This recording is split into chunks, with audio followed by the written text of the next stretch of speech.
ചേട്ടാ, നമ്മുടെ കുഞ്ഞിന്റെ പ്രശ്നം എന്താ ശരിക്കും? പിന്നെ ഗാബ ട്രാൻസാമിനേസ് ഡെഫിഷ്യൻസി സിൻഡ്രോം എന്ന് പറഞ്ഞ റെയർ ഡിസീസ് ആണ്. അത് വേൾഡിൽ തന്നെ എന്റെ മോന് മാത്രമേ റിപ്പോർട്ട് ചെയ്തിട്ടുള്ളൂ. ഒരു 3 വർഷമായിട്ട് ട്രീറ്റ്മെന്റ് ചെയ്തുകൊണ്ടിരിക്കുകയാണ്. അപ്പൊ ഇവനിപ്പോ നല്ല ഇമ്പ്രൂവ്മെന്റ് വരാൻ തുടങ്ങി. ഇവൻ അരയുടെ ഇവിടെ നിന്ന് എപ്പോഴും തളർന്നായിരുന്നേ, എപ്പോഴും ഫിക്സ് വരും, കണ്ണിന്റെ കൃഷ്ണമണി ഇറങ്ങിപ്പോകും, നാക്ക് വെളി, അങ്ങനെ ഒത്തിരി സിംറ്റംസ് ഉണ്ടായിരുന്നു. അപ്പൊ ഡോക്ടർ ഇവനെ ഫിസിയോതെറാപ്പി പറഞ്ഞായിരുന്നു. പല സെന്ററിലും അന്വേഷിച്ചു, പക്ഷെ ഇത്രയും വലിയൊരു ഡിസീസ് ആയതുകൊണ്ട് ആർക്കും അത് അറ്റൻഡ് ചെയ്യാനായിട്ട് ബുദ്ധിമുട്ട് പറഞ്ഞിരുന്നു. അപ്പൊ ഇവിടെ വന്നപ്പോഴാണ് അറിയുന്നത് ഇവിടുത്തെ സാറിനും മാഡത്തിനും വയ്യാത്തൊരു കുഞ്ഞുണ്ട്. അപ്പൊ അവർക്ക് ഞാൻ അനുഭവിക്കുന്ന ടെൻഷൻ തന്നെ അവർക്ക് നല്ലതായിട്ട് അറിയാം. അങ്ങനെ അവന് ഞങ്ങളിവിടെ ഫിസിയോതെറാപ്പി സ്റ്റാർട്ട് ചെയ്ത് കഴിഞ്ഞപ്പോ അവനിപ്പോ നല്ല വ്യത്യാസങ്ങളുണ്ട്.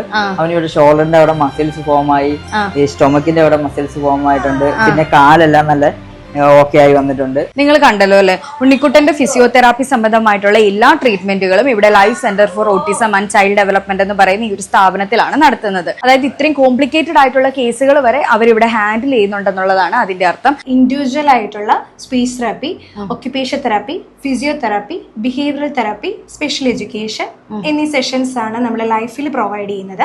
ലൈഫിന്റെ തന്നെ ഇനിഷ്യേറ്റീവ് ആയിട്ടുള്ള evolve finishing centre for autism എന്ന് പറയുന്ന സെന്ററിൽ നമ്മൾ ഗ്രൂപ്പ് ആയിട്ടുള്ള സെഷൻസ് ആണ് നമ്മൾ പ്രൊവൈഡ് ചെയ്യുന്നത്. അവിടെ നമ്മൾ അവരെ സോഷ്യൽ സ്കിൽസ് ആയിട്ടുള്ള ആക്ടിവിറ്റീസ്, ആർട്ട്, ക്രാഫ്റ്റ്, അവരുടെ ഡെയിലി ലിവിങ്സ്, അതായത് ബ്രഷിങ്, കോംബിങ്, അവരുടെ ഡ്രസ്സിങ് തുടങ്ങിയ കാര്യങ്ങളാണ് നമ്മൾ അവരെ മെയിൻ ആയിട്ട് പഠിപ്പിക്കുന്നത്. കോട്ടയത്ത് നമ്മുടെ കളക്ട്രേറ്റിനടുത്ത്, അതായത് ജുവൽ കേപ്പ് ടൗൺ ഫ്ലാറ്റിന്റെ നേരെ ഓപ്പോസിറ്റ് ആയിട്ടാണ് വരുന്നത്. പിന്നെ life centre for autism and child development എന്നുള്ളത് നിങ്ങൾ ഗൂഗിൾ മാപ്പിൽ സെർച്ച് ചെയ്താലും കറക്റ്റ് ആയിട്ട് ഇവിടെ വരാൻ പറ്റും.